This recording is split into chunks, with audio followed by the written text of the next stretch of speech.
أهلا يا አስሩም أستاذ. ተጠይታ ነፍስ ወከፍ ግድ ያኛው ካሰማም ድምጼ አሁን ይሰማል? አሁን ይሰማል? እሺ ከተሰማ ሲራክ እየሰማኸኝ ከሆንክ በእስልምና ውስጥ ግዴታ መሰራት ያለባቸው ስራዎች በሁለት ይከፈላሉ ብያለሁ። አንደኛው ፈርደል አይን የሚባለው ነው። የነፍስ ወከፍ ግዴታ ማለት የነፍስ ወከፍ ግዴታ ማለት ምን ማለት ነው? በእያንዳንዱ ሰው ላይ በተናጥል መስራቱ ግድ የሚል ነገር ማለት ነው። ለምሳሌ 10 ሙስሊሞች ቢኖሩ ከ10ሩ ሙስሊሞች 10ሩም በነፍስ ወከፍ እያንዳንዳቸው ሊሰሩት ግድ የተደረገባቸው ነገር ይሄ ፈርደል አይን ይባላል። ሁለተኛው ፈርደል ኪፋያ።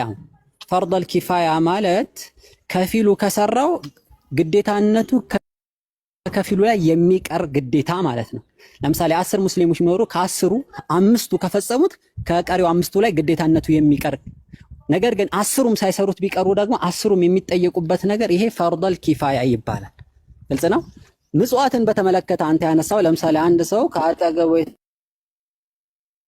የተቸገረ ሰው ካለ ተርቦ ሳያበላው ከቀረ እንደ ባይብል አስተምሮ ገሃነም ውስጥ ሲቃጠል እንደነበረ ኢሳ አለይሂ ሰላም አስተምሯል አልክ። እንደ እስልምና ሰደቃ ወይም ምጽዋት በሁለት ይከፈላል።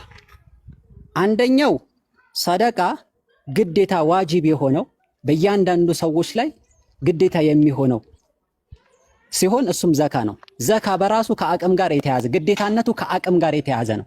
ነገር ግን አቅም ያላቸው ሁሉም ሰዎች ላይ ማውጣቱ ግዴታ የሆነው ይሄ ግዴታ የሆነ ምጽዋት ይባላል። ሁለተኛው ደግሞ ምጽዋት የምጽዋት አይነት የትኛው ነው ከተባለ የፍቃደኝነት ምጽዋት ነው፣ ወይም በፍቃደኝነት የሚሰጥ ምጽዋት ነው።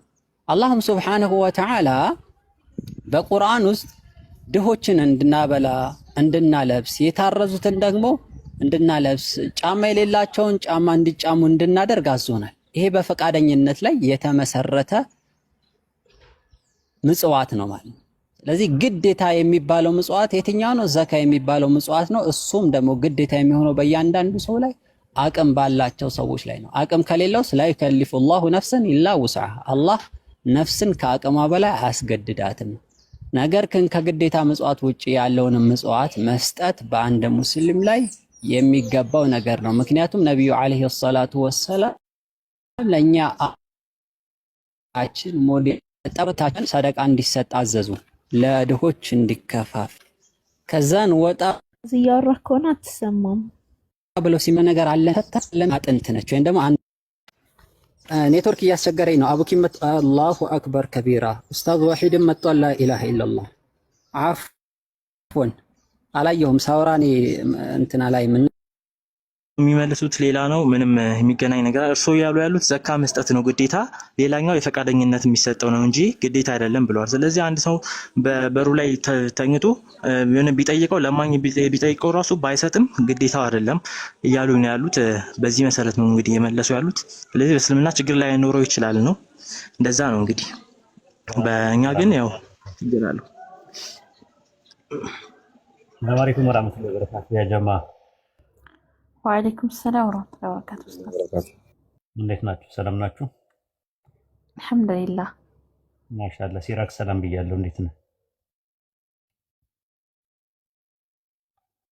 አልሰላም ነው። ሰላም ምንድነው ጥያቄ? ያልተመለሰለት ጥያቄ ምንድነው? አልተመለሰልኝም ስትል ሰማሁ። አዎ ጥያቄ ምን ነበር መሰለ? በእኛ በመጽሐፍ ቅዱስ ውስጥ ኢየሱስ ክርስቶስ ምሳሌ ሲሰጣቸው ስለ መንግስተ ሰማይ አንድ ባለጸጋ ነበር። ከዛ በበረንዳው ላይ አንድ ድሃ ነበር። ያ ድሃ ደግሞ ምንም አይበላም እንትን አይልም። ሰውየው ደግሞ ባለጸጋው ይበላል ይጠጣል። ከዛ በኋላ ግን ለዚህ ለድሃው ምንም ነገር ሳይሰጠው በዛው ሞተ ይላልና ከዛ ድሃ ወደ አብርሃም እቅፍ ገባ፣ ባለጸጋው ደግሞ ወደ ሲኦል ገባ ይላልና ስለሱ ነውና በእስልምና እንዴት ነው ብዬ ነው የጠየቁት። አንድ ድሃ ባይረዳ ሰው ጀነት ይገባል ወይ ብዬ ነው የጠየቁት። እኛ ጋር በኢስላም አስተምሮት ለጀነትም ለጀሃነም የሚዳርገው መሰረታዊ ነገር ሁለት ነገሮች አሉ። አንደኛው ለጀነት የሚዳርገው አንድ ሰው ላኢላሃ ኢለላህ ማለቱ ነው። ከአላህ በስተቀር በሐቅ የሚመለክ አምላክ የለም ብሎ አላህን በብቸኝነት ያመለከ ሰው የጀነት ይሆናል ማለት ነው። አንድ ሰው ለጀሃነም የሚዳርገው ነገር ደግሞ ምንድነው? ከአላህ ሌላ የሆኑ አካላት የአምልኮን ሀቅ ወደ እነሱ የሚያደርጉ ከሆነ በአላህ ላይ የሚያሻርኩ ከሆነ ወይም አላህ የለም ብለው የሚክዱ ሰዎች ካሉ ለገሃነም የሚዳረጋቸው እነዚህ ሁለት ነገሮች ናቸው፣ መሰረታዊ ነገሮች ማለት ነው። ከዛ በኋላ ከዚህ ከአንድ አምላክ ሀቅ የሚባለው ነገር በኋላ ላይ ያሉት የሰዎች ሀቅ ምናምን የሚባሉ ነገሮች መልካም ስራዎች ናቸው፣ ለጀነት የሚደረጉ ነገሮች ናቸው። ጀነት ውስጥ የሚያስገቡ ነገሮች ሆነው ግን ጀነት የተለያየ ደረጃዎች አላቸው። እነዛ ደረጃዎቹ እንዲያድግ ያደርገዋል። የቂያማ ቀን በሰራው መጥፎ ስራ ከሰራው መልካም ስራ ጋር በሚዛን ይቆምለትና ሞር ከአመዘነ መጥፎ ስራው ይማርለታል ማለት ነው። መልካም ስራ የሚጠቅመው ለእንደዚህ አይነት ነገር ነው። ክፉ ስራ የሚባለው ደግሞ ከበዛ ለዛ ለክፉ ስራው ተመጣጣኝ የሆነ ቅጣት ያገኛል፣ አማኝም ቢሆን ማለት ነው። ንስሐ ባልገባባቸው ኃጢአቶች ለምሳሌ ዝሙት ሊሆን ይችላል፣ ሌብነት ሊሆን ይችላል፣ ሌሎችም እንትኖች ለሆኑት ተመጣጣኝ ቅጣት ይቀበላል ማለት ነው። አላህ ፍትሃዊ ነው። አላህ አፍቃሪም ነው፣ መሐሪም ነው፣ አዛኝም ነው። አዘሴም ታይም ደግሞ ፍትሃዊ ነው፣ ይቀጣል። ይሄ ነው እንትን የምንለው። ታዲያ አንተ የጠቀስከው ሉቃስ ወንጌል 16:19 ላይ ያለው የሀብታሙ ሰውዬና የአልዓዛር ጉዳይ ከምን ይታያል ካልክ ስስት ነው የሚያስተምረን። ስስት ምን ያህል ከባድ ነገር እንደሆነ ነው ያለው። የወንድሙ እየተራበ እያየ ጸጥ ካለ ስስታምነትን ያመክታል። ረሱል ሰለላሁ ዐለይሂ ወሰለም እሱ ጠግቦ ጎረቤቱ ሲራብ ያየ ከኛ አይደለም ብለዋል። ራፊስ ከባድነቱ ማለት ነውና ስስትም ብኩንነትም ሪዝቅን ከሚያጠፉ ነገሮች መካከል ነው። ሲሳይን ከሚያጠፉ መካከል አንደኛ ሁለቱ ነገሮች ተዘርዝረዋል። ሶስት ነገሮች ናቸው። ከሶስቱ ውስጥ ሁለቱ እነሱ ናቸው። ስስታምነት እና እንትን ምንድነው ማባከን፣ ኢስራፍ የሚባለው ነገር ማለት ነው። ስለዚህ ምዕመናን ምንድናቸው? በመካከል ያሉ ናቸው። ስስታምም አይደሉ፣ እንደና ደግሞ አባካኞችም አይደሉም። ጥንቅቆች ናቸው ተብሎ የተቀመጠው ቃል ማለት ነው። እና አንድ ሰው ሰደቃ መሰደቅ አለበት ለመስኪኖች። አዎ ቁርአን ላይ አለ። ዘካና ደግሞ ሰደቃ ደግሞ ይለያያል። ዘካ የሚባለው ነገር እኛ ጋር የሚሰጡ 8 ሰዎች አሉ። ከ8 ውስጥ ግን ሙስሊም ላልሆኑ ሰዎች ይሰጣል የሚል ነገር የለውም እኛ ጋር። ሰደቃ ግን ለሁሉም ነው፣ ለተቸገረ ለማንኛውም ሰው በመሆኑ ብቻ የምሰጠው ነገር ነው ማለት ነው። እዚህ ላይ ጥያቄ ካለ ያልገባ ነገር ካለ አላብራራልህ ዝግጁ። እሺ ያው ስለዚህ ሰደቃ አሁን የእንትኑ የሰውየው ታሪክ የመጽሐፍ ቅዱስ ታሪክ የሚያሳየው ሰደቃ ነው አይደል?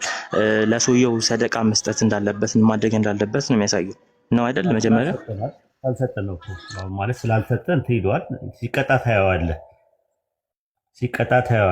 በእኛና በእናንተ መካከል ያለው ልዩነት እሱ ነው። እኛ ስስታን በመሆናችን በስስታችንና ኢስራፍ ወይም በማባከናችን እንጠየቃለን፣ እንቀጣበታለን ብለን እናምናለን። ነገር ግን ቅጣቱ ፍጻሜ አለው። ፍጻሜ ማን ነው የሚያውቀው? አላህ ብቻ ነው የሚያውቀው። በእናንተ ግን ማንኛውም ስራ የሰራ ሰው ለዝንተ ዓለም ይቆራረጣል የሚል ትምህርት ነው ያለው። ልዩነታችን እሱ ነው ቴዎሎጂካሊ።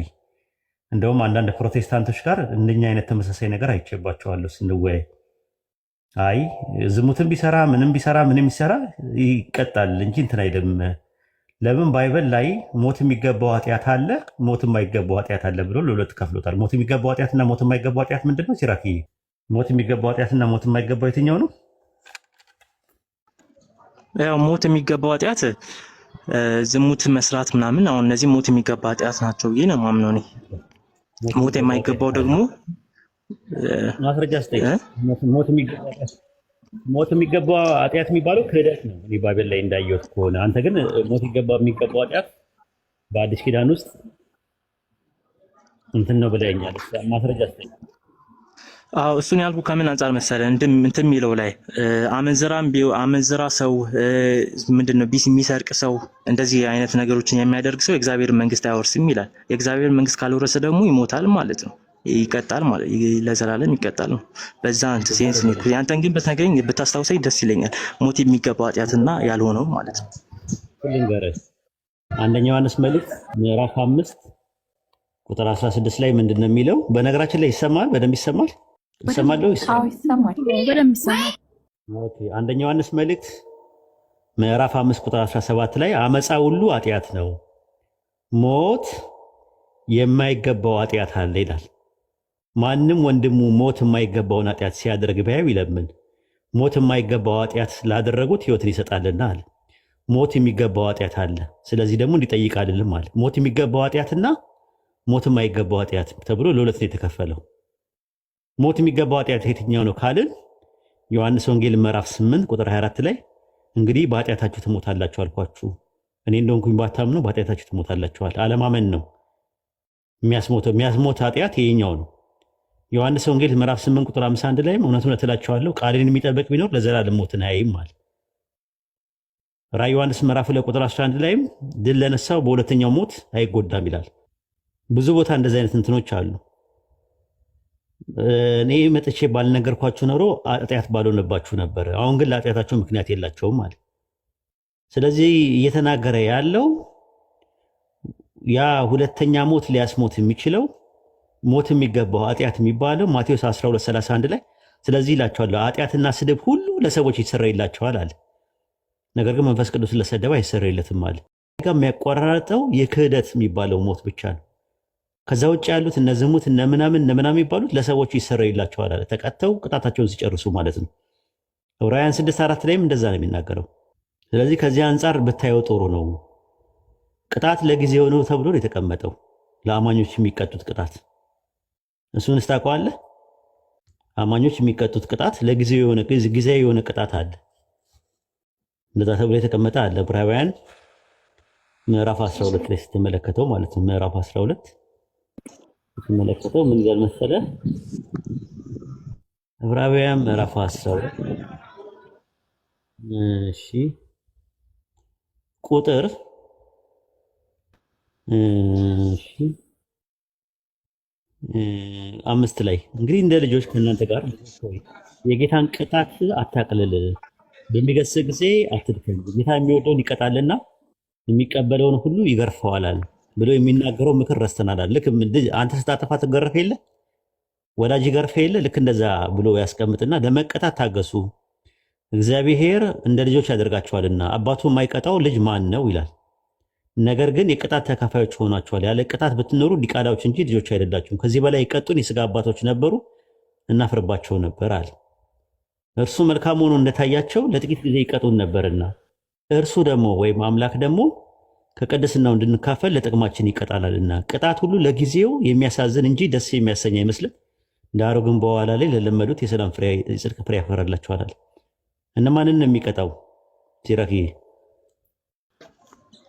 ያው አማኞችን ነው፣ ግን ለጊዜው በምድር ላይ ያሉ ነው የሚቀጣቸው። በሰማይ እንደሆነ አይናገርም። አይደለም ይገረፋሉ ይላል። ይገረፋሉ አለ። መገረፍና መቀጣት የሚለው ከምጽአት በኋላ ነው። ኢየሱስ ብዙ እንትን ካለ ብዙ ይገረፋል ይላል።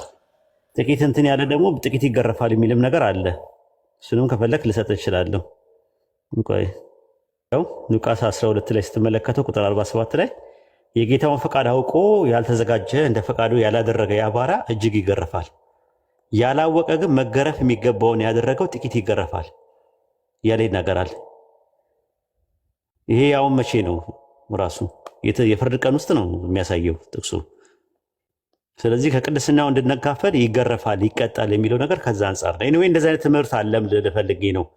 በእናንተም ቴዎሎጂ እንደዚህ አይነት ትምህርት አለ ለማለት ፈልጌ ነው። የኛ ትምህርት ሰደቃ አንድ ሰው መሰደቅ አለበት። አዎ መሰደቅ ማለት አለበት። ሰደቃ አቅሙ ካለው መሰደቅ አለበት። ኢቭን ዘካ ራሱ ከአቅም ጋር የተገናኘ ነው። ኢቭን ሐጅ የምንለው ነገር ከአቅም ጋር የተገናኘ ነገር። ኢቭን ጾም የምትለው አሁን በሽተኞች አይጾሙም፣ እኛ ጋር አረጋውያን ሕፃናት ምናምን አይጾሙም ከአቅም ጋር። ኢቭን ሰላት ራሱ ከአቅም ጋር ነው። ነፍስን ችሎቷን እንጂ አናስገድድም ይላል። አንድ ሰው በሽተኛ ከሆነ ቆሞ ሰላት ማድረግ ካልቻለ ቁጭ ብሎ ሰላቱን መፈጸም ይችላል። ቁጭ ማለት ካልቻለ ደግሞ ተኝቶም በሽተኛ ከሆነ አልጋ ላይ ተኝቶም ራሱ ሰላት ማድረግ ይቻላል። አላህ በእናንተ ላይ ገርን ነገር እንጂ ከባድን ነገር አላደረገም ነው የሚለው። ረሱል ሰለላሁ ዐለይሂ ወሰለም በሐዲስ ላይ ዲን ገር ነው ብለዋል። ስለዚህ አታካብዱ ብለዋል። አታካብዱ ማለት ስልህ በቃ ከአቅም በላይ ከሆነብህ አላህ ነፍስን ችሎታዋን እንጂ አናስገድድም ይላል። እያንዳንዱ ነገሮች የሚደረጉት እኛ ጋር ከፍሪ ዊል ጋር በተያያዘ መሸያ ወይም ነፃ ፈቃድ ከሚባለው ነገር ጋር በተያያዘ ያንተን ካፓሲቲ ኬፓቢሊቲ እና ፖቴንሻሊቲ ኢቨን አላህን የቻላችሁትን ያክል ፍሩት ነው የሚለው። ያ ምንድነው አለ ተገቢ ፍርሃት ነው ብሎ ነው የሚያስቀምጠው። ይሁን ተቋም የሚባለው ነገር ራሱ እንደ አቅም ነው፣ እንደ ግንዛቤ፣ እንደ እውቀት ነው። በዚህ ደረጃ ነው የተቀመጠው። እሺ በቃ ገብቶኛል፣ ተመልሶልኛል ጥያቄ። አመሰግናለሁ። በእንትና ኡስታዝ ኢንጂነርም መልሶልኛል፣ አንተም መልሰልኛል። አመሰግናለሁ። ሌላ ጥያቄ አለ? አዎ አንድ ጥያቄ ነበረኝ። ሌሎች ጠይቅ። የጠየኳቸው ጠይቅ፣ ችግር የለውም። ጥያቄ አንተ መልስልኝ ደግሞ ለሱ ሚስት የለችውም ይላል እና ሚስት የለችውም እና አልወለደም አልተወለደም ይላል እና ልጅም አይኖረው ምናምን እያለ ይናገራልና ልጅ እንደማይኖረውና ሚስት እንደማይኖረው ይላል። ሚስት መኖሩ ችግር የለውም፣ እሱ እኛም አንቀበልም፣ እንትን አንልም፣ አንቃወሙም። ግን ልጅ መኖሩ ላይ ግን መጽሐፍ ቅዱስ ላይ ልጅ ይላል እና ልጅ የሚለውን የሚቃወምበት መንገድ ሌላ ነው ያሉ ነበርና እንዴት ነው ልጅ የሚለውን የሚቃወመው? ከመጽሐፍ ቅዱስ ላይ የተጻፈውን የሚቃወመው እንዴ እና የሚል ጥያቄ ነው። ኦንቶሎጂካሊ ስለወሰዱት ማለት ነው። ኦንቶሎጂካሊ ስለወሰዱት ባይብል ላይ ኦንቶሎጂካሊ ልጅ የለውም። ልጅ አለው ኦንቶሎጂካሊ ወይስ አናሎጂካል ነው ልጅ ያለው? ሲራክ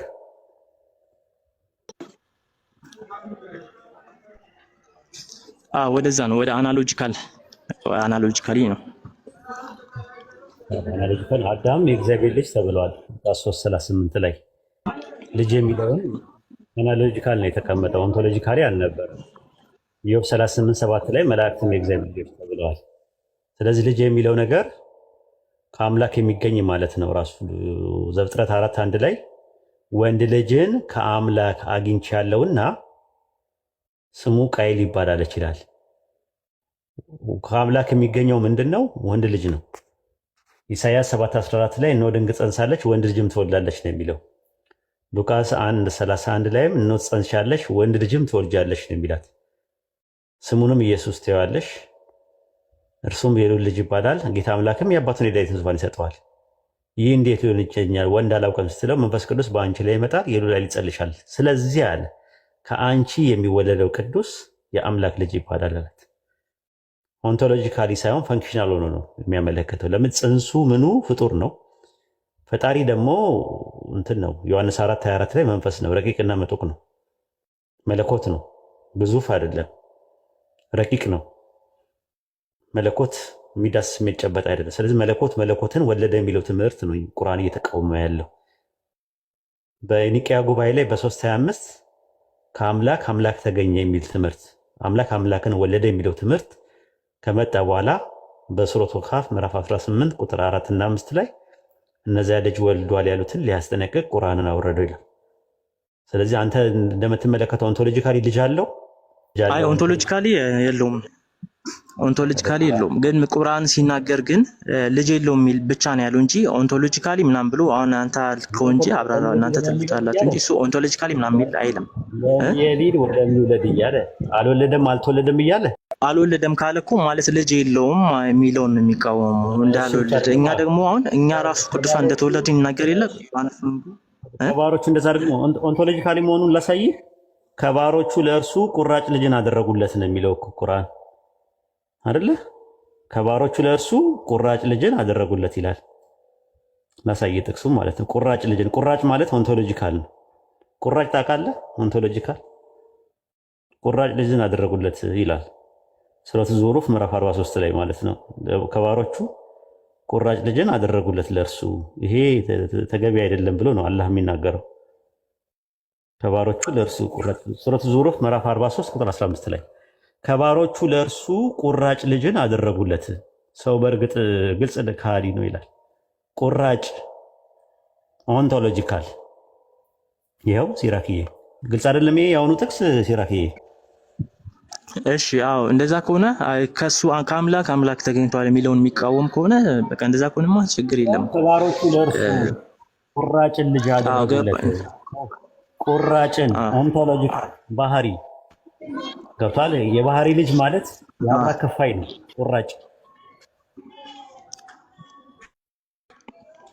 እሺ በቃ የባለፈውን የምችል ከሆነ የባለፈውን እንቀጥል። ምን ስለ ኢየሱስ ክርስቶስ ምን ፈጣሪ ነው ማለት ፕሪ ኤግዚስታንስ አለው የለውም ማለት ከሆነ ደግሞ ፈጣሪ ነው አይደለም የሚለውም ማለት ወደዛ እሱን ላይ አሁን ለምሳሌ ጥቅስ እሰጥሃለሁ ከፈለክ ስጥህና። ችግር የለውም።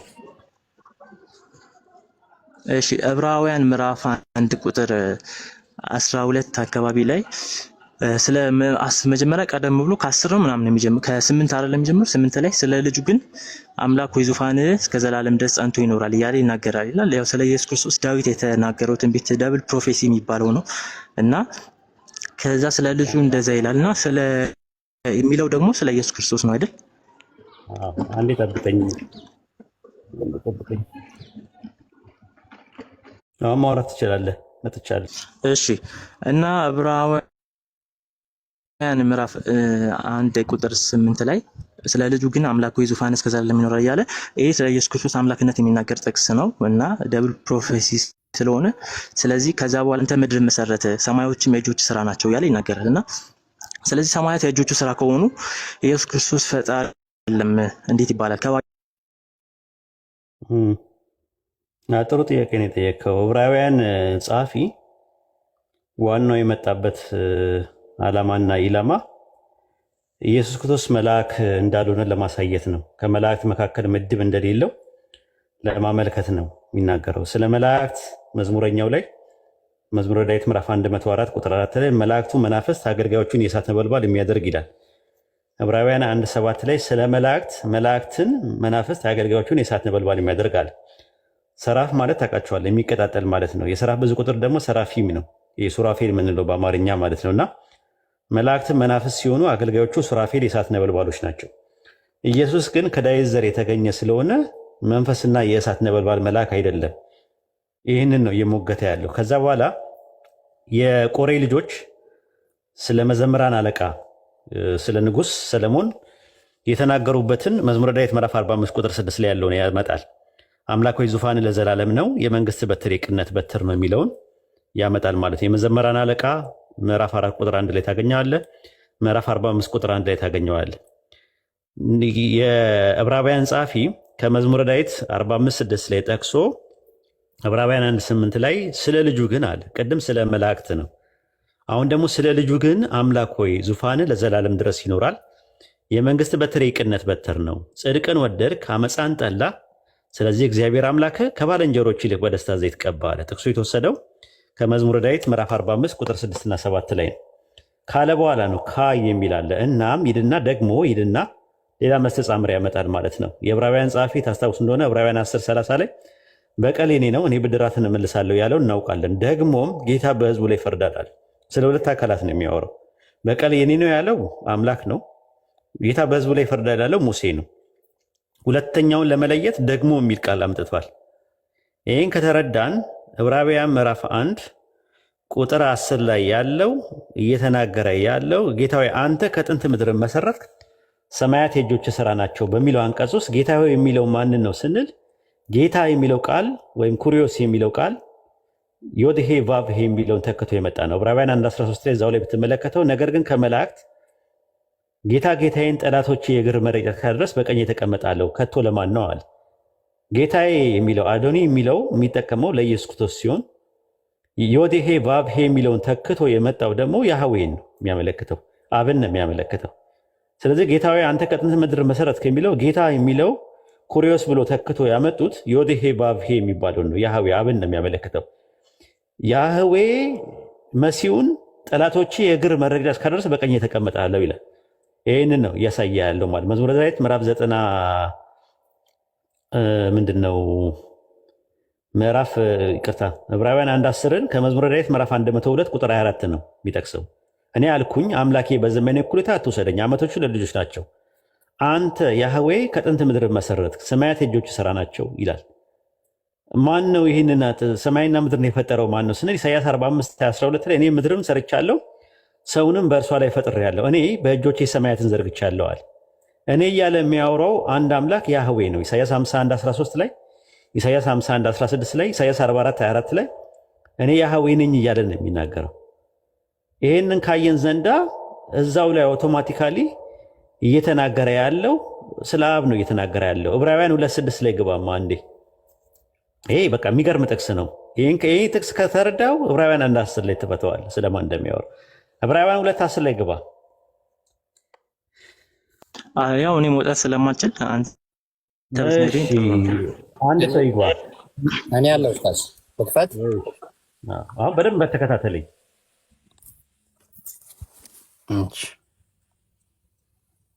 በደንብ እዚህ ጋር ተከታተል ሲራክ። ይሄ ከመለጠ በቃ ሙሉ አንቀጹን አይረዳም። አሁን ልናገኘው ነው።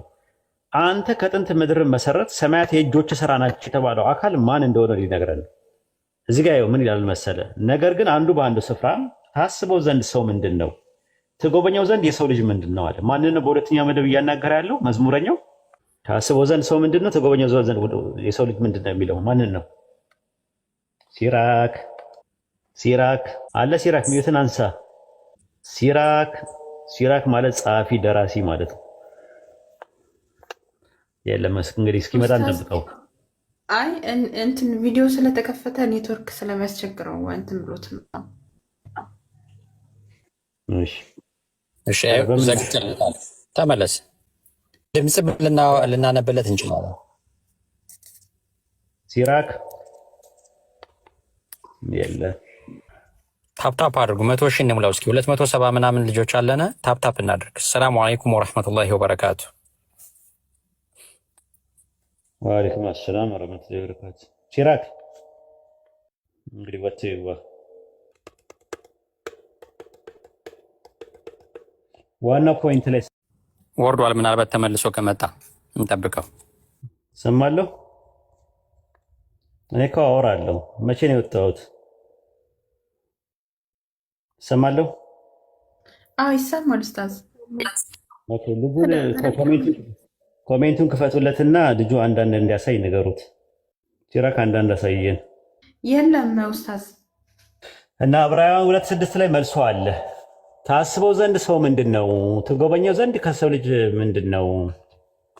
ከመላእክት ይልቅ በጥቂት አሳነስከው ይላል። ማንን ነው አሳነስከው እያለ የሚያወራው ስንል አብን ነው። ሰውና የሰው ልጅ የተባሉ ማነው ደግሞ? መሲሁ ነው። ከዛ በኋላ በእጆች ስራ ላይ ሾምከው ይላል። ሰማያት የእጆች ስራ ናቸው ብሎ ያናገረው ማንነትና ምንነት ዕብራውያን 2:6 ላይ ታገኝታለች። 7 ላይ በእጆች ስራ ላይ ሾምከው። ማንን ነው የሾመው? መሲሁን ኢየሱስን። በምን ላይ ሾመው? በሰማያት ላይ የተሾመ ሊቀ ካህን አለን ይላል። ሰማያት የእጆች ስራ ናቸው ነው ይላል። ኢየሱስ ሰማይና ምድርን የፈጠረ አምላክ ቢሆን ኖሮ እንዴት በሰማያት ላይ ሊሾመው ይችላል? በእጆች ስራ ላይ ሾምከው ነው የሚለው። አንተ በሰራቸው በእጆች ስራ ላይ ሾምከው። አብ በሰራው በእጆቹ ስራ ላይ ወልድን እንደሾመው ነው የሚናገረው እዛው ላይ በአውዱ ኮንቴክስቱ ማለት ነው። ስለዚህ ዕብራውያን 1:10 ላይ አንተ ከጥንት ምድርን መሰረትክ ሰማያት የእጆች ስራ ናቸው የሚለው ስለ አብ ነው የሚያወራው። ጌታዊ የሚለው ዮዴሄ ቫቭሄ የሚለውን ተክቶ የመጣ ነው ከግሪክ ሰብቱጀንት ላይ ኩሪዮስ የሚለው ቃል ማለት ነው። እዛው ላይ ቁጥር 13 ላይ ጌታ ጌታዬን ጠላቶች የእግር መረገጫ ያስካርስ ማለት ሲል ከመዝሙረ ዳዊት ምዕራፍ 110 ቁጥር 1 ላይ የተወሰደ ነው። ጌታ ለሚለው ያህዌ ነው ዮዴሄ ቫቭሄ። ጌታ ለሚለው ደግሞ አዶኒ ነው የሚለው የሚጠቀመው። አዶኒና አዶናይ ደግሞ ልዩነት አላቸው። አዶናይ ለያህዌ ነው የሚጠቀመው። ስለዚህ ዮዴሄ ቫቭሄ የሚባለው ኢየሱስን በቀኝ የተቀመጠ አለው ይላል። ይህንን ነው የሚያወራው። ከዚህ አንጻር ብታዩት ብትመለከቱት ነው። እሱ እስከሚመጣ ድረስ ከሳሚ ጋር እናውራ። ሳሚ ኡስታዝ ሰላም ነው? ሰላም ነኝ አለው። እንዴት ነህ? እግዚአብሔር ይመስገን። እሺ ጥያቄ ካለው ጥያቄና እስቲ እሱ እስከሚመጣ ድረስ ወጣብን። እሺ ኡስታዚ ከዚህ ቀደም ዮሐንስ 20:26 ላይ አውርተን ነበር ከአንተ ጋር እና ስለ ቶማስም ጌታዬና አምላኬ ያለበትን መንገድ ማለት ነው። ጌታዬ ለኢየሱስ ነው፣ አምላኬ ደግሞ ለአብ ነው ምናምን ብላ አስረድተኝ ነበር ከዚህ በፊት።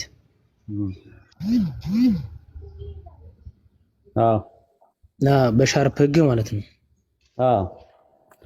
ኦኬ በሻርፕ እንትን ካልከኝ በኋላ ቲቶ 2:12 ላይ ማለት ነው ለታላቁ አምላካችን ምናምን ነው። እስቲ መጽሐፍ ቅዱስ አጠገብ ነው እዛ ላይ ምክንያቱም የጠየቀኝ 28 ላይ ያልገባ ነገር አለ።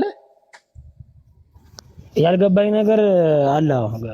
ቲቶ ላይ ነው መጀመሪያ አንቺ ስንጨርስና ቲቶ 2:13 ላይ እንሄዳለን። ከዛ በኋላ ያልገባኝ ያመንኩን እንጂ ያላመንክ አትሁን ብሎ ኢየሱስ ከዛ በኋላ ዳሰኝና ይሄኝ ምናምን አለ። ካየው በኋላ አምላኬና ጌታዬ ምናምን ብሎ ቶማስ ያለበት መንገድ እሱ መንገድ አስረድተኝ ነበር። ያው አንተ እንትን ማለት ነው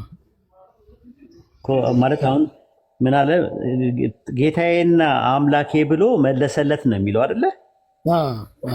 አዎ ልክ እንደዚሁ ተመሳሳይ ምን ታደርጋለህ? ወደ አንደኛ ዜና መዋዕል ምዕራፍ 29 ቁጥር 20 ላይ ትገባለህ። እስቲ ያሲን ራስን ትልቀው አድርግና እንግሊዝኛውን አውጣለት። ግሪክ ሰብትጀንት ላይ ተመሳሳይ ግራመር ይናገራል። ቶ ኩሪዮ ካይ ቶ ባስሊ ይላል። ገብቷል። ራሳቸውን አዘንብለው ጌታንና ንጉሱን አመለኩ ይላል። ያሲን አለ? ያሲን እሰማለሁ። ባይዘዌ ያሲን አለ? እስቲ አንደኛ ዜና መዋዕል ምዕራፍ 29 ቁጥር 20 እንግሊዝኛው ነበር የፈለኩት የነበረው። የት ገባ ያሲን? እስቲ አንደኛ ዜና መዋዕል 29 ያወጣለት። አንደኛ እሺ ቁጥር 20 ላይ አድሚን የሌለበት ቤት እኮ በጣም ያስቸግራል። በጣም ነው የሚቸግረው።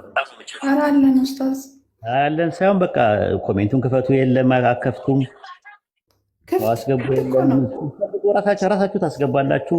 ጥያቄ መጠየቅ የለም፣ ሰው ይግባም የለም፣ ምን የለም። በቃ በራሳችሁ መንገድ ነው የምትሄዱት እና ለማስተማር በጣም እየቸገረኝ ነው ያለው። አንደኛ ዜና መዋዕል ምዕራፍ 29 ቁጥር 20 እና እንግሊዝኛውን አውጣለት። ያሻን አስገቡት። አሁን እስቲ ያሻን አስገቡት። ታች ያለው ነው ያሻን አንዳንድ የሚያሳየውን አስገቡት።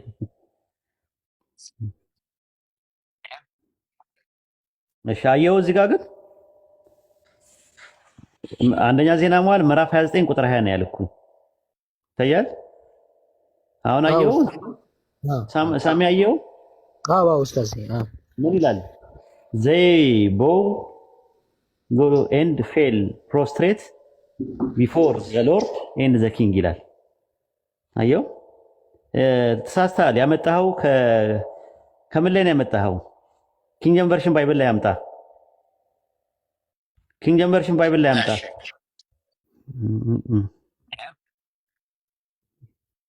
ይታያል?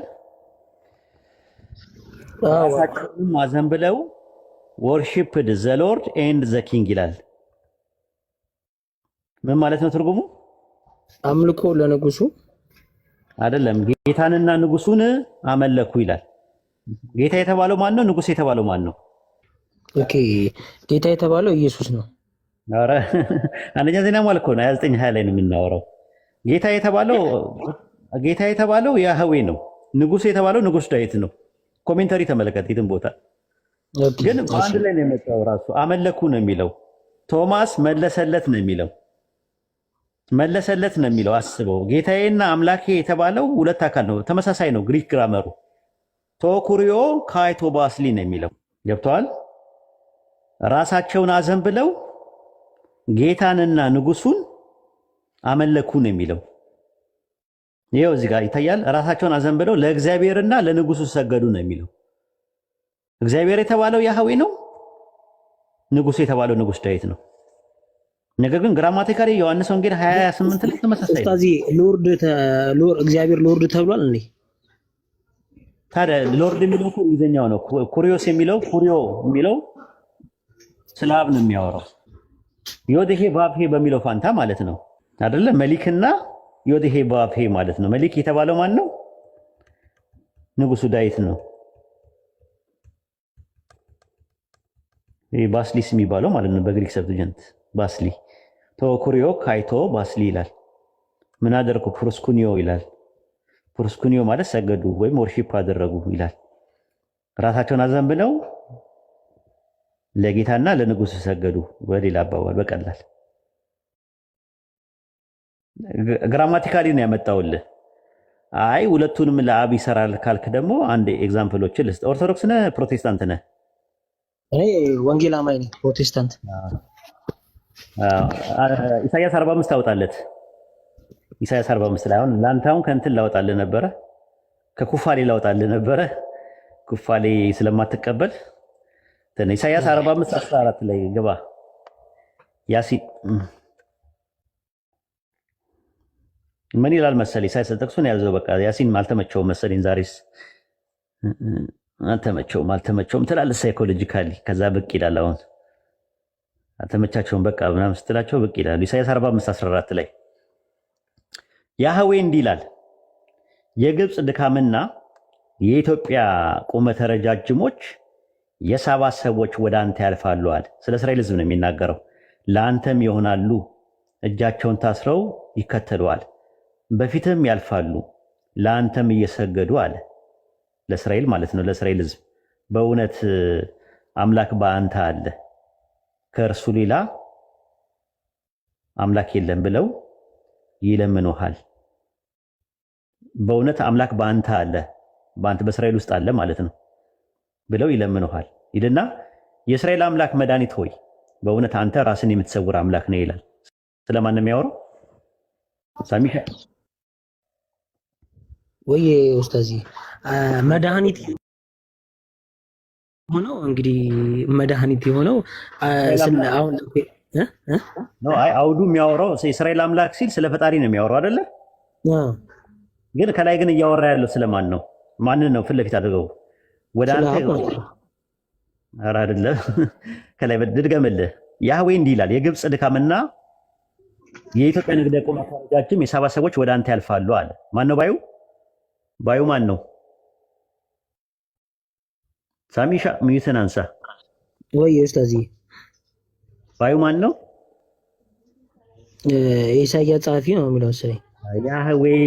ያህዌ እንዲህ ይላል፣ እግዚአብሔር እንዲህ ይላል፣ የግብፅ ድካምና የኢትዮጵያ ቁመተ ረጃጅሞች የሳባ ሰዎች ወደ አንተ ያልፋሉ፣ ለአንተም ይሆናሉ፣ እጃቸውን ታስረው ይከተሉሃል፣ በፊትህም ያልፋሉ፣ ለአንተ እየሰገዱ እንደዚህ ይላሉ አለ። ምን ይላሉ?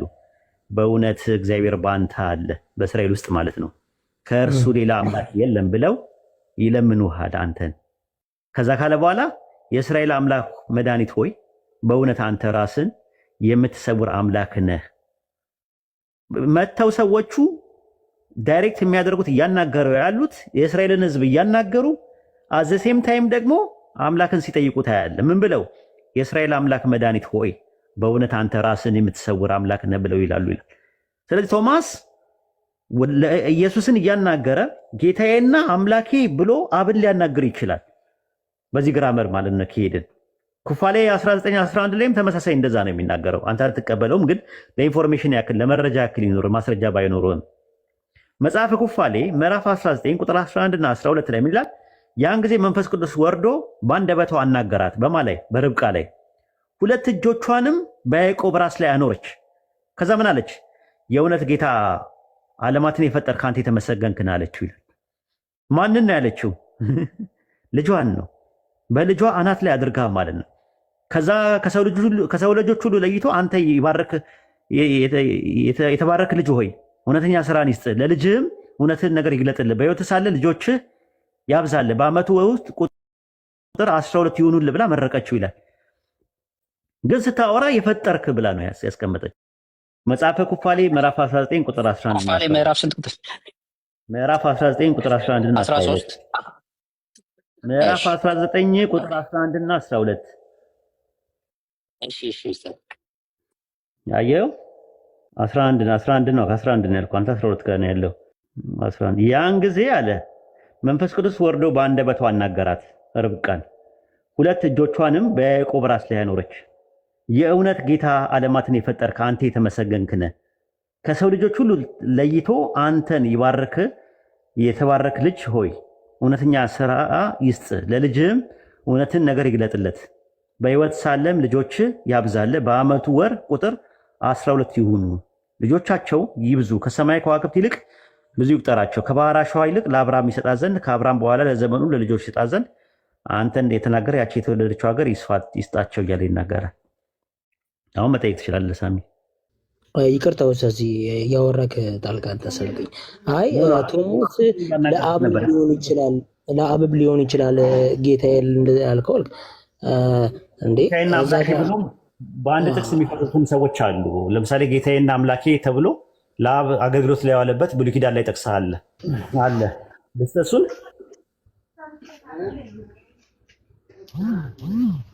ጌታዬና አምላኬ የሚል ትፈልገዋለህ? እሱ ልስጥህ ሰሚያችን ወይ ኡስታዝ ወይ ትፈልገዋለህ ወይ ልስጥህ? ወይ እሱን ከፈለክ ጥቅሱን ዮሐንስ 34 ቁጥር 23 ላይ አለ። አምላኬና ጌታዬ እያለ አብን አምላኬም ጌታዬም አብን ይላል ዳዊት።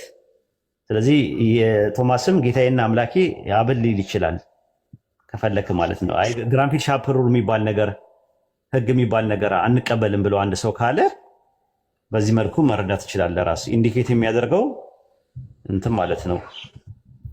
ኦኬ በሻርፕ ህግ ነው። አንተ እኮ ባለፈው በሻርፕ ህግ ግን አንቀበልም የሚሉ ሰዎች አሉ። አንቀበልም የሚሉ ሰዎች ሲመጡ ጌታዬም አምላኬም የተባለው አብን ለማመልከት ይሆናል ከፈለክ ማለት ነው። በምን አይነት ሂሳብ ታደርገዋለህ? እሱን ደግሞ ስታደርገው ኦሪት ዘፍጥረት ምዕራፍ 19 ቁጥር 18 ላይ ያለውን ጥቅስ ተጠቅመህ ማለት ነው። ሎጥም አላቸው ይላል። ሎጥ ሴድ አንቱ ዘም ይላል። ለማን ያላቸው? ለመላእክቶቹ። ጌታ ወይ እንዲህ አይሆንብኝ፣ እነሆ ባሪያም በፊቱ ሞገስ አግኝቷልና አትለፈው ምናምን ነገር ይላል እና ባሪያ በፊቱ ሞገስ አግኝቷል እያለ የሚያወራው ማንን ነው? ምን ነው እያወራ ያለ? ሳሚሻ ጥቅሱን አላውቀውም ኡስታዝ። ኦሪት ዘፍጥረት ምዕራፍ 19 ቁጥር 18 ላይ ሎጥም አላቸው ጌታ ወይ እንዲህ አይሁን፣ እነሆ ባሪያ በፊቱ ሞገስን አግኝቷልና። ኩሪየ በነጠላ ጌታዬ ማለት ነው። ፓዮሶዩ ባሪያህን። ከዛ ሎጥ በነጠላ ጌታዬ ባሪያ ያለው አንድ ማንነትን ነው፣ ያህዌ ነው የተባለው። ነገር ግን ኢንዲኬት የሚያደርገው ፕሪፖዚሽኑ የሚጠጋው አውቶዩስ ይለዋል፣ ለሁለቱ መላእክት ነው። ሎጥ ሴድ አንቱ ዘም ነው የሚለው። እንግሊዝኛውን አንዴ ታወጣልን ያሲን ነው። ያሲን ዛሬ አስቸግረሃል፣ ተቸግረሃል። አንደኛ ኔትወርኩ ቀይ እያበራብ ነው፣ ሁለተኛ ደግሞ ጥቅስ እያወጣህ አይደለም ማለት ነው። ዘፍጥረት ምዕራፍ 19 ቁጥር 18 እንግሊዝኛውን አውጣለት፣ እንግሊዝኛውን አውጣለት። እሺ አየው፣ እዚህ ጋር 19 ላይ አየው ሳሚሻ። አንቱ ዘም አላቸው ይላል። ኦ ኖት ማይ ጋድ በነጠላ ቢሆልድ ናው ዩር ሰርቫንት፣ ባሪያን አትለፈው ጌታዬ ሆይ አለ ይላል። ማንን ነው ጌታዬ ሆይ እያለ የሚያናገረው? ሳሚሻ ኦኬ አብን ነው ማለት ነው። አብን ነው። ግን ለምንድን ነው ሂ ሴድ አንቱ ዘም የሚለው? ሎት ሴድ አንቱ ዘም ወደ ማን ነው ፕሪፖዚሽኑ የተጠጋው? ወደ አብ ማለት ነው። ኔ አንቱ ዘም ዘም ፕሉራል ነው፣ መላእክቶቹን ነው። ሎት ሴድ አንቱ ዘም ይላል፣ አላቸው ይላል። ለማን ያላቸው? ለመላእክት አላቸው ይላል። ግን የሚያወራው ግን ከዛ በኋላ በሲንጉላር ነው። ቶማስ አንሰርድ ቶማስ ሴድ አንቱ ሂም አለው ለኢየሱስ። ፕሪፖዚሽኑ የሚጠጋው ለኢየሱስ ነው። ግን ከዛ በኋላ ግራማቲካሊ ማይ ሎርድ እና ማይ ጋድ የሚለው አብን ነው። በዚህ መልኩ ይፈቱትም አሉ እና አንተ ሴንስ የሚያደርግህን መጠየቅ ነው ያለብህ። በዚህ መልኩ ብታየው ጥሩ ነው ብዬ ነው የማስበው። በሁለት መልኩ የምታየው፣ አንደኛ በግራማቲካሊ መሄድ ትችላለህ። አንደኛ ዜና መዋዕል 29:20 አጣቅሰህ አይ ግራንፊል ሻርፕሩ የሚባል ነገር እኔ አልቀበልም፣ አላቅምም፣ አያስፈልገኝም። ቸርች ፋዘርስ እንደውም ግራንፊል ሻርፕሩ የሚባል ነገር አይጠቀሙም ብሎ የሚመጣበት ሰው ደግሞ አንደኛ ዜና መዋዕል ማነው የኦሪት ዘፍጥረት ምዕራፍ 19 ቁጥር 18 እና 19ን ጠቅሰህና አጣቅሰህ በመረጃ እና በማስረጃ መሞገትም መሟገትም ትችላለህ። ከዛ እኛም ደግሞ በአጽንኦትና በአንክሮት እንሰማሃለን። ከዛም ባሻገር ደግሞ በማኝነትና በአፍረጅነት ግብረ መልስ እንሰጣሃለን ማለት ነው። ይህን ይመስላል። እሺ ኡስታዝ አመሰግናለሁ። ሌሎች እድል እንስጥ ወይስ ሌላም ጥያቄ አለ? ቲቶ 2:12 ላይ እንሄዳለን ብለህ ኦኬ። አዎ ይሄኛው እኔን አስቀድሙኝ፣ ችግር የለም ስራ ስላለኝ ነው። አስቀድመዋለህ ሳሚሻ? ችግር የለም ኡስታዝ ይግባ። መልካም የሺ ያሻ ሰላም ላንተ ይሁን። ሰላም እንዴት ነህ? ባለፈው እኮ በቃ ተናደድክብን እኮ በቃ እኔ ቅር ብሎኛል። የምር ለመናገር እንድትከፋብን አንፈልግም። እኔ ደግሞ አንተን ደግሞ ስትወያይ ምናምን አይቼ በጣም ወድጄ እኔ ሳወራ በቃ ተንጨረጨርክ፣ ተንተከተክ፣ በቃ ርርና ምርር አልከብኝ። እንዴ ምን አድርጌ ነው አልኩኝ። እኔ እንደው በእኔና በጥምቀት የማይጫወት የለም ብዬ አዘንኩኝ ብታይ። እና እንደዛ በዛ መልኩ ሁለተኛ እንዳታወራኝ እሺ። እኛ ደስ ብሎን ምናምን የቤተሰብ ጨዋታ ምናምን እናደርጋለን ብለን ስንል አንተ እኔ ረስቼዋለሁ እኮ ምን እንደሆነ አሁን ረስቻለሁ እኮ እናንተ ነው። እኛም እኮ ጥፋተኞች እኛ ነን። ወይ ቡና አላፈላን። ውቃቤ በጣም ኃይለኛ ነበረ። በደንብ አልካደምንህም፣ አልቻልንህም በወቅቱ። ችግር የለውም። ውቃቤ እንኳን የለኝም። እስኪ ወደ ጥያቄው እንሂድ። አባባል ነው ያው አባባል ነው። እስቲ ወደ ነጥብ ሂድ፣ ወደ ጥያቄው ሂድ። እንደዛ ይሻላል። ኦኬ እኔ የምጠይቀው አሁን በቁርአን ነው የምትመሩት። ከላይ ርዕሱ ምንድን ነው የሚለው? ስለ እስልምና ጠይቁ ይላል። የምጠይቅ ጥያቄ አሁን መፈታት ያለበት በክርስትናው ዓለምና በሙስሊሙ ዓለም መካከል መጀመሪያ መፈታት ያለበት በየትኛው መጽሐፍ እንመራ የሚል እምነት ነው ያለኝ። እሱ ነው ዋናው ነገር። መጽሐፉ ከታወቀ በዛ መጽሐፍ ላይ አምላክ ከተናገረ ቢመስለንም ባይመስለንም መቀበል ስላለብን ማለት ነው። እሺ እና ታዲያ የምጠይቀው ምንድን ነው? እኔ ቁርአን ነው ወይስ መጽሐፍ ቅዱስ ነው ትክክል ለማለት የትኛው ትክክል ነው ወደሚለው የሚወስድ ጥያቄ ነው እኔ የምጠይቅህ። እሱ ምንድን ነው? መጽሐፍ ቅዱስ ቀድሞ የወረደ መጽሐፍ ስለሆነ አንደኛው ጥያቄ ቁርአን ለምንድን ነው የወረደው ነው። ቁርአን ለምንድን ነው የወረደው? ሁለተኛ ላይ የምጠይቅ ጥያቄ ቁርአን እውነት ከአምላክ ዘንድ ወርዶ ቢሆን ኖሮ ሁለቱም ጥያቄ ልጠይቅና አላውቅም። ጥያቄ ስጠይቅ አንድ ጥያቄ ነው የሚፈቀድልህ። አንዱን አብላልተን በደንብ አድመተን ጥርስና ምላሱን እየነቀስን እና እያደማን ጥልልና ጥንፍፍ አድርገን እያጠለልና እያጠነፈፍን አይተን ከጨረስን በኋላ ከዛ ወደ ሁለተኛው ጥያቄ ትሄዳለህ። ሳሚም እኮ ሁለት ጥያቄ ነበር የነበረው፣ ግን አንድ ያደረግንበት። እሺ እንግዲያውስ ጥያቄ ልቀይረው ማስቀደም ያለበት አድርገው። ማብራሪያና ጥያቄ ይለያያል። አንተ አሁን ምንድነው ምን እንደሆነ ነጥብህ ዝም ብለን ነው የምታወራው እና ጥያቄ ሲሆን በአጭር ሾርት ኤንድ ፕሪሳይዝ እጥርና ምጥን አድርገህ አስቀምጥ ማለት ነው። 30 ሰከንድ ተሰጥተዋል። 30 ሰከንድ። እሺ ቁርአን የአምላክ ቃል ቢሆን ኖሮ የአምላክን ስም መያዝ ነበረበት። አምላክ ስሙን በሙሴ አማካኝነት ተናግሮ ነበርና ቁርአን የወረደው ደግሞ የአምላክን ስም ሰዎች ከመጽሐፍ ቅዱስ ካወጡት በኋላ ስለሆነ ቁርአን አጻጻፍ ከአምላክ እንዳልሆነ ያሳያል። ምክንያቱም የአምላክ ስም ያህዋ የሚለውን ስም ስለሌለው። ለምን አጣ ስሙን? የአምላክ ስም ማን ነው ያልከኝ?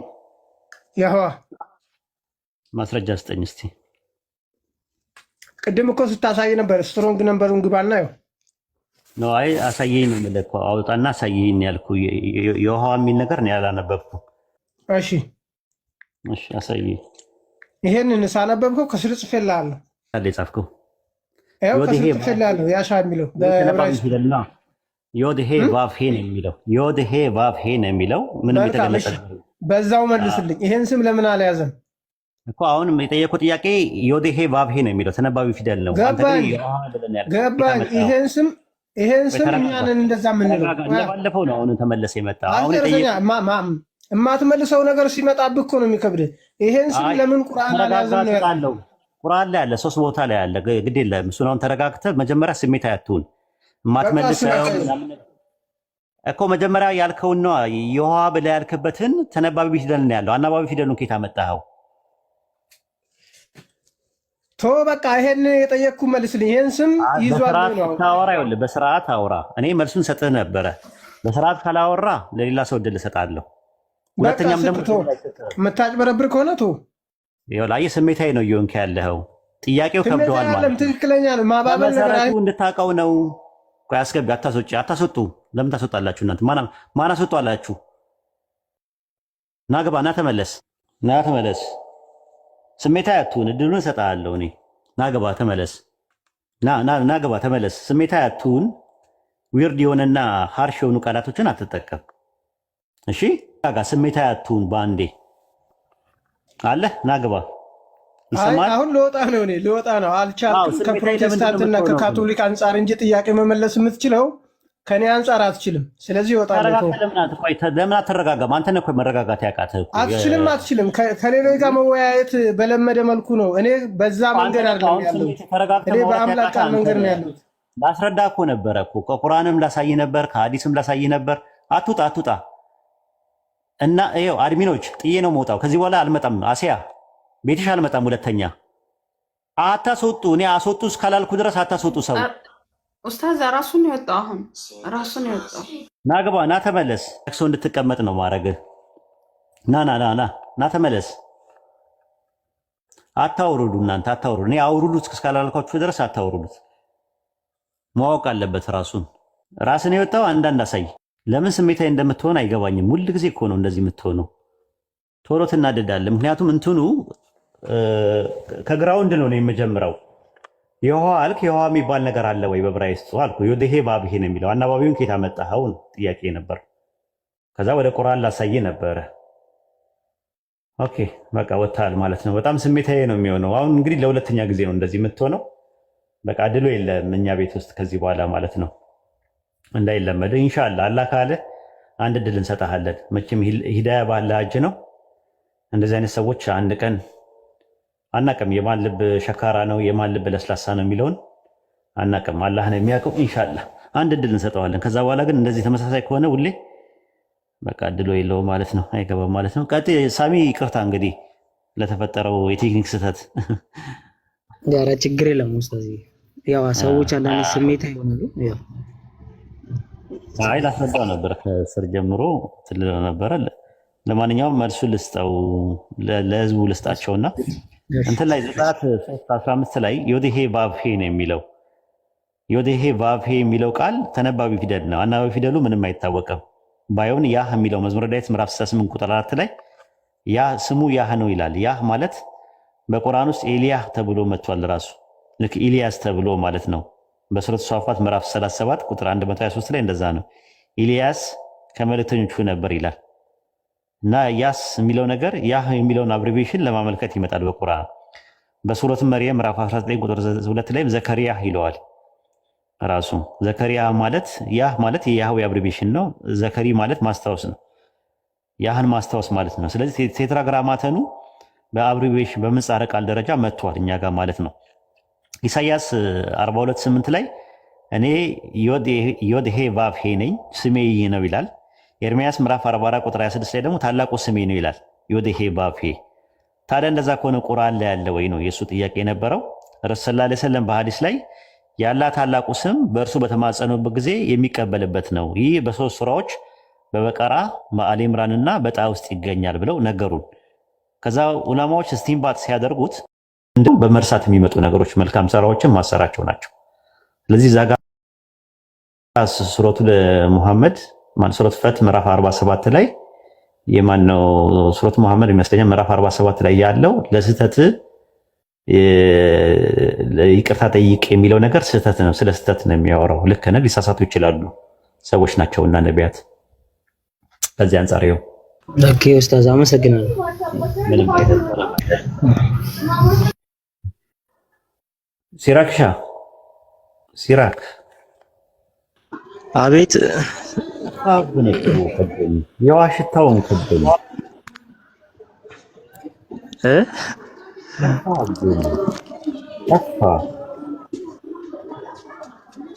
አዎ እንትን ስልክ ተደውሎ ነበር ለዛ ነው። ያሲን ጥቅም እያወጣልን ነበረ። እስቲ እያልን ነበረ። ያሲን እስቲ ራስን ትልቁ ላይ አድርግና ዕብራውያን ምዕራፍ 2 ቁጥር 6 ላይ ያለውን ጨረስኩላቸው ለሌሎች እንትን እንዲሉት።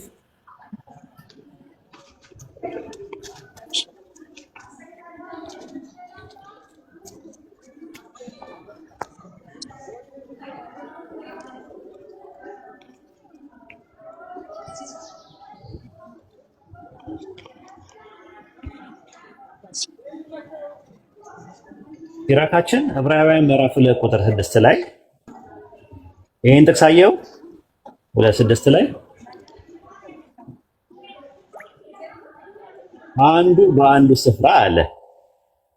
ዕብራውያን 1:10 ላይ ያለውን አያይዞ ማለት ነው። አንዱ በአንዱ ስፍራ ታስበው ዘንድ ሰው ምንድነው? ወይስ ተጎበኘው ዘንድ የሰው ልጅ ምንድነው?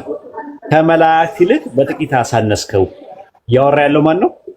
ሲራክዬ ሲራክ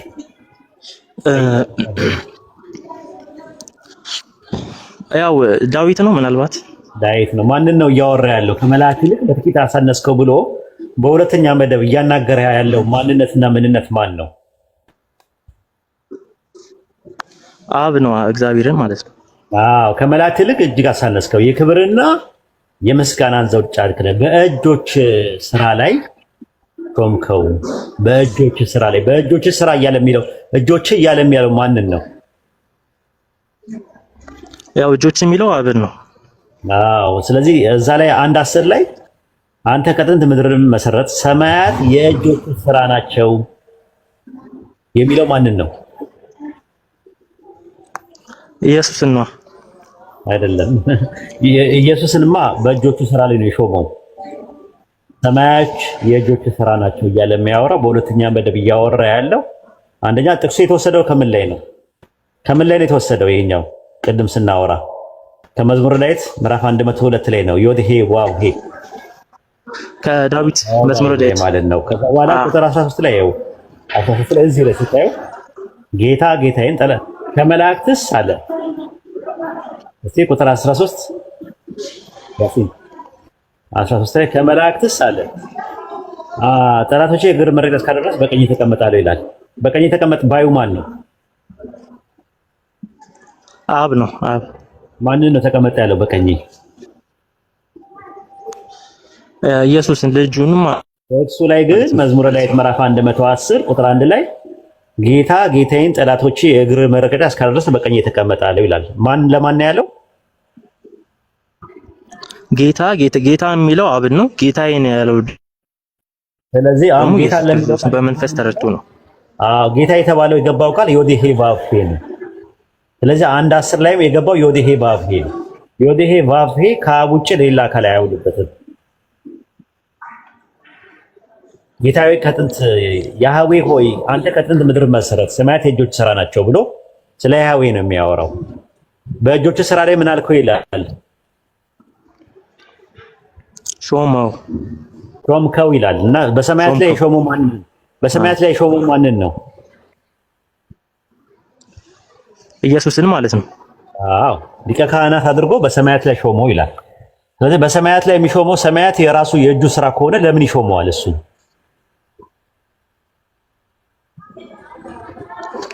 ምክንያቱም ራሱን ባዶ ስላደረገ ነው። ራሱን ባዶ አድርጎ ሰው ሆኖ ስለመጣ ከዛ በኋላ ደግሞ መልሶ ሰማያትን እንዲህ ላይ ስልጣን ሰጠው። ስልጣን ሁሉ ተሰጠው ማለት ነው። ኦኬ ራሱን ባዶ ሲያደርግ ምን ነበር? ባዶ የሆነው ባዶ የሆነው ምንድን ነው? አውጣው ጥቅሱን እስቲ ፊልጵስዩስ 2:6 ላይ አውጣለት። 2:6 ላይ ግን እዚህ ጋር የሚያመለክተው ስለ አብ ነው። ይሄን ጨርሰናል። 2:6 ላይ ገባ። ራሱን ምን አደረገ ነው ያልከው?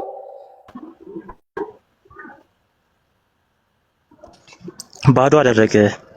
ምንድን ነው ባዶ የሆነው?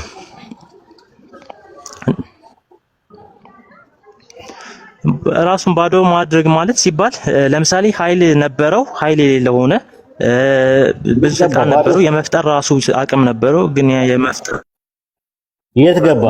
ባዶ ካደረገው ምንድነው? አሁን በርሜል ውስጥ ውሃ ነበረ፣ ያው ሰው ሆነ ለማለት ነው እኮ። የት ገባ? እንትኑ የት ገባ? ይሄ አምላክነት ከሆነ አምላክነት ውስጡ ከነበረ አምላክነቱ የት ገባ? የት ገብቶ ነው ባዶ የሆነው? ለምሳሌ በርሜል ነበረ፣ ውሃ ነበረው፣ ውሃው ወጣ፣ ባዶ ነው። በርሜሉ ባዶ ነው ስትል ውሃ የለውም። አሁን ከዛ በኋላ ምን ይቀራል? በርሜል ይቀራል። ባዶ የምትለው ነገር ምንድነው? ውስጡ የነበረው ነገር ምንድነው? እስቲ ሁለቱን ነገር ንገረኝ።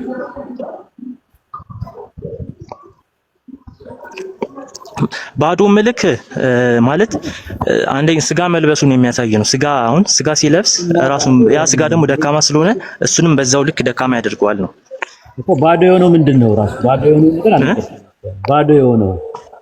ባዶ የሆነው ኃይሉ፣ ስልጣኑ፣ አምላክነት ከተባለም አምላክነት አለው ብዬ አላምንም፣ ግን ከተባለም እንደዛ ነው የሚሆነው። ባዶ ከመሆኑ በፊት ምን ውስጥ ነበር የነበረው? ራሱ አሁን ባዶ ስትል አሁን በርሜሉ ባዶ ነው ብለህ ስትል ውስጡ ውሃ ነበረው፣ ውሃው ተደፋ። ባዶ ነው ሲባል በርሜሉ ነው ባዶ። ማን ነው ባዶ የሆነው? ባዶ የሆነው ያው ውሃ ያለው በርሜል ማለት ነው። እሱ ደግሞ የሆነ ኃይል ያለው በርሜል፣ ኃይል ያለው ሰው ነበር ነው። ገባኝ። ባዶ የሆነው ማን ነው ነው ማለት ባዶ የሆነው ማን ነው? ያ ባዶ የሆነው ምንነት ማን ነው? ምንድን ነው?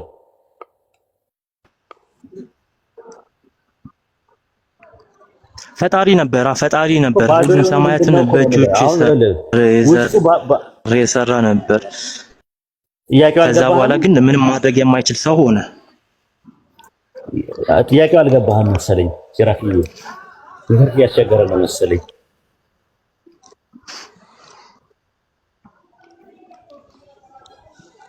ሲራክ ጥያቄው ግልጽ አይደል? ሲራክዬ፣ ሲራክ ጠፋ። እኔ ያለው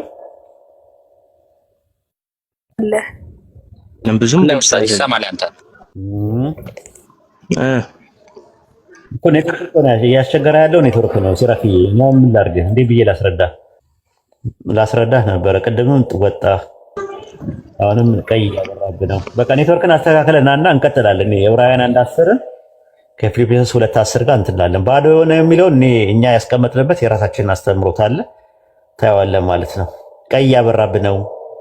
በዛ ላይ ጫጫታ አይሰማም። ተረጋግተህ ሌላ ቀን በደንብ አጥና በዚህ ነገር ላይ ማለት ባዶ ከሆነ የት ገባ? ምንድን ነው የገባ? ባዶ የሆነው ነገር አምላክነቱ ከሆነ አምላክነቱ የት ገባ? ባዶ ሲያደርገው ባዶ ሲሆን ማለት ነው። በረሜል ውስጥ ውሃ ነበረ፣ ውሃው ተደፋ፣ የሆነ ቦታ ወንዝ ይሄዳል ውሃው። ይሄ ግን አምላክነቱ ባዶ ካደረገው ምንድን ነው ባዶ የሆነው? ራሱ አሁን ባዶ ሲሆን በርሜል ነው ያለው። ነገር ግን የኢየሱስ ምኑ ነው ባዶ የሆነው? ራሱ ባዶ ሲሆን አምላክነቱ ሲወጣ ምኑ ቀረ? የሆነ ቀፎ ነገሩ ምንድን ነው? ያ ነገር ሰው እንዳንል ሰው ከመሆኑ በፊት ነው ባዶ ያደረገው ብለው ነው የሚያምኑት። እና ሰው የሆነው ራሱን ባዶ አድርጎ ነው ብለው ነው የሚያምኑት። አውዱ ስለምንድን ነው የሚያወራው? እና አያስኬድም፣ እሱ አያዋጣም። እናየዋለን። ፊልጵስዩስ ምዕራፍ 2:6 ስለ ፕሬኤግዚስታንስም አያወራም፣ ስለ አምላክነትም አያወራም። ራሱ ባዶ አደረገ ማለት ሲሞት ነው። ራሱ ድሃ ሆነ፣ ስለ እናንተ ድሃ ሆነ እያለ የሚናገረው እሱን። ኢንሻአላህ ኔትወርክን ስታስተካክል ሌላ ጊዜ ትመጣለህ። እያስቸገረው ነው። በቃ አውርዱትና ቁጭ በል። ሌላ ቀን ሲራክዬ ኔትወርክ ሲስተካከልልህ ጫጫታ የሌለበት ቦታ ላይ ስትሆን እና ፊልጵስዩስ ምዕራፍ 2:6 እና ዕብራውያን 1:10 ላይ ያለውን በአጽኖትና በአንክሮት እናየዋለን። መግባት የሚፈልግ ክርስቲያን ካለ አንዳንድ ያሳየኝ። ታች መግባት የሚችል ክርስቲያን ካለ አይ ቲንክ ሙስሊሞች ናቸው እንዳለ እንትን ያሉት። አንድ ጥያቄ ላስተናግድና ሰላት ልስገድ። ማሜ ሙስሊም ነህ? ሙስሊም ከሆንክ ትወርዳለህ። አስገቡትሽ። ወንዱን አስገቡት እስቲ መጀመሪያ። ወንዱ ሁለቱንም አስገቧቸው።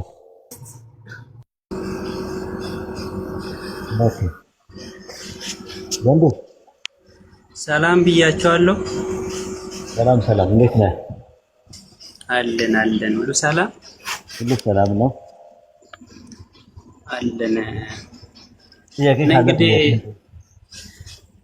ጥያቄ አልነበረም እኔ ጋር ያለው ቪዲዮ ሰርቼ ነበር ሰሞኑን ነው የእውነተኛ ማንነት ገብቶኝ አረጋግጬ የሆነ ጓደኛ አለ። በጓደኛ ምክንያት እኔ ሳላውቀው አውቄ አይደለም፣ በእርግጥ ሳላውቀው እሱ የሚሄድበትን መንገድ እየሄድኩ ምናምን ራስን እስላም አድርጌ ተመለከትኩ፣ አገኘሁት የሆነ ጊዜ ላይ ማለት ነው። ከዛ በአጋጣሚ ማታ የሆነ ቤት ገባሁትና ንስሓ አስገቡኝ፣ ንስሓ ገባሁት። ከዛ በኋላ በጣም ከፍተኛ ችግር ውስጥ ነኝ ያለሁት። አንድና አንድ በጎኔ እንድትሆኑልኝ እፈልጋለሁ። ያው ታውቃላችሁ ብዬ አስባለሁ። ከቤተሰብን ተነስቶ ብዙ ቻሌንጆች እየደረሰብኝ ነው በአሁኑ ሰዓት እና በእርግጥ ትገደላለህ፣ ትሞታለህ ምናምን የሚባል ቪዲዮዎችም እየተሰራ ነው። በሰራሁት ቪዲዮ ላይ ሞቼ ጀነት ብገባም ችግር የለውም። በእርግጥ ማንኛውም ሰው ከታችም ሆነ የሚሰማ የምታሽቃብጥ ሁላ እኔ የራሴን ነፍስ ነው ያዳንኩት። ማንንም የነካው ነገር የለውም። ማንንም ይሄ ነው ብዬ ሃይማኖትን አልነካሁትም። እኔ እስልምና ሃይማኖት መቀበል ፈልጋለሁ፣ መሆን ፈልጋለሁ፣ ራሴን መዳን ፈልጋለሁ ምናምን ብዬ ቪዲዮ ሰርቶ ማለት ሰርቻለሁ በራሴ። በሰራው ቪዲዮ ደግሞ ማታ ንስሓ ገብቻለሁ፣ ራሴን አገኝቻለሁ። ይሄ ልክ አይደለም የምትል ሰው ማንኛውም ሰው እኔ አልተሳሳትኩም፣ ሃይማኖትን አልነካውም። ስለዚህ በጣም ችግር ውስጥ ነኝ ያለሁት። ከጎኔ እንድትሆኑልኝ ፈልጋለሁ፣ እንድታግዙልኝ ፈልጋለሁ የሚል ጥያቄ ነው አለኝ። አንተ ማድረግ ያለብህ ምንድን ነው? ለጊዜው ሰልመን አይደል ሻዳ ይዘህ ነው። ስለዚህ ለጊዜው ከሚዲያ ራቅ ብለህ እስልምናን አጥና፣ ትምህርት ተማር። ሀዊ ያለችልህ ከላይ ሀዊ፣ አሲያ ያለች፣ ፈቴ ያለች፣ ያሲኖ አለ። የምትፈልጋቸውን ሰዎች በውስጥ መስመር አውራቸውና ቴሌግራም ግሩፕ ላይ ገብተህ ትምህርት ተማር። ለጊዜው ሚዲያ ላይ ራቅ በል። ቪዲዮ መስራትም አይጠበቅብህም። ሚዲያ ላይ መጣድም አይጠበቅብህም። በቃ አንተ እስልምናን ከሆነ የፈለከው በእውቀት መጀመሪያ በእምነት ጠንክር። ሪኮመንድ ማድረግህ እንደ ቲፕስ አድርጌ የምሰጥ ነገር ይህንን ነው። መጀመሪያ እውቀቱ ያስፈልጋል፣ ትምህርቱ ያስፈልጋል። አሁን ላኢላሃ ኢለላህ የሚለውን ገመድ ይዛል ከጀሃነም የምታመልጥበትን ነገር። አሁን ከዚህ በኋላ ምንድነው? ስለ ሰላት ትምህርቶች ተማር። ሰላት መስገድ አለብህ። ከአላህ ጋር ያለን ግንኙነት የጠበቀ ማድረግ አለብህ። ገመዱን በደንብ አጥብቀ መያዝ አለብህ። ስለዚህ ለጊዜው እኔ ሪኮመንድ ማድረግ እንደ ወንድምነት ከሚዲያው ራቅ በል። እኛ ከጎንነን ያለ ነው። ትምህርት ትማራለህ፣ የምትፈልገው ትምህርት ትማራለህ ማለት ነው። መማር ከፈለክ ማለት ንጽጽር መማር ከፈለክ የትኛውንም ትምህርት መማር ከፈለክ ትማራለህ። አሁን ግን ዝም ብሎ ሚዲያ ላይ መመላለሱ፣ በኮሜንት መመላለሱ፣ ቪዲዮ እየሰሩ መመላለሱ ብዙ አስፈላጊ አይደለም። ፕራይቬት አድርገው ኢንቦክስንም አስተካክለው ከማንም መልእክት ሳትቀበል እንደዛ ብታደርግ ጥሩ ነው ብዬ አስባለሁ።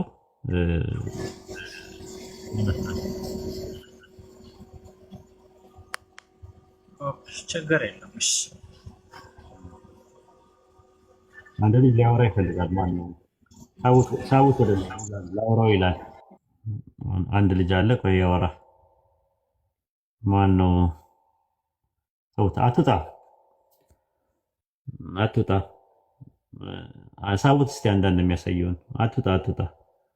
በነገራችን ላይ ሻዳ የሚያስይዙ ሰዎች ለምን ኃላፊነት እንደማይወስዱ ግርም ነው የሚለኝ ራስ። ማንኛውም ሰው ሻዳ ካስያዛችሁ በኋላ በቃ ዝም ብሎ ሻዳ በቃ አደባባይ ላይ ይያዛል። በቃ አንድ ሰው በቃ ዝም ነው የምትሉት። ማመቻቸት፣ ከሰው ጋር ማገናኘት፣ እንደዚህ አድርግ፣ ሚዲያው ላይ ለጊዜው እንትን በል ምናምን ይባላል። ሰላም አለይኩም ወራህመቱላሂ ወበረካቱ። ወአለይኩም ሰላም ወራህመቱላሂ ወበረካቱ። ተመለስ ወንድማችን። ኡስታዝ እንዴት ነው? ሁላችሁም ሰላም ናችሁ? ሰላም አለ አልሐምዱሊላህ። አልሐምዱሊላህ። እኔ ግን ለመጀመሪያ ጊዜ ነው ኡስታዝን ማዋራው፣ ደስ ብሎኛል። ሲቀጥል ልጁን ማታ ወንድሜ አብዱልከሪም ነው የሻዳ ያሳዛው። ከኛ ሰፈር ነው ማለት ወዲያየ አካባቢ ነው። ያው ሚዲያ ላይ ሻሃዳ ስለያዘ ምናልባት በኢንቦክስ ምናምን አስቸግሮት ይሆናል ብዬ ነው።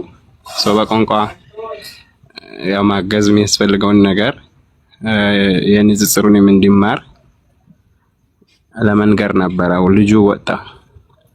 ፎሎ አልመለሰልኝም። ፎሎ አድርጌ ነበረ ስላልመለሰኝ ነው በውስጥ አወራለሁ። ሻዳ እዚህ ሚዲያ ላይ ሲይዙ መጀመሪያ በደንብ አስተምሯቸው፣ በደንብ አውሯቸው። በደንብ መጀመሪያ ላይ ሻዳ ላይ አለመቸኮል። አሁን ይኸው ያሲን እያደረጉ ያሉት ነገር ተመልከቱ። ራሱ 2 ዓመት ምናምን በቃ በጣም ረጅም ጊዜ በቃ የሚያብሰለስሉ የአጽኖት የአንክሮት የአርምሞ የጥሞና ጊዜ ወስደው ነው ሻዳ የሚይዙት። ከዛ በኋላ በቃ አሪፍ ነው የሚሆነው።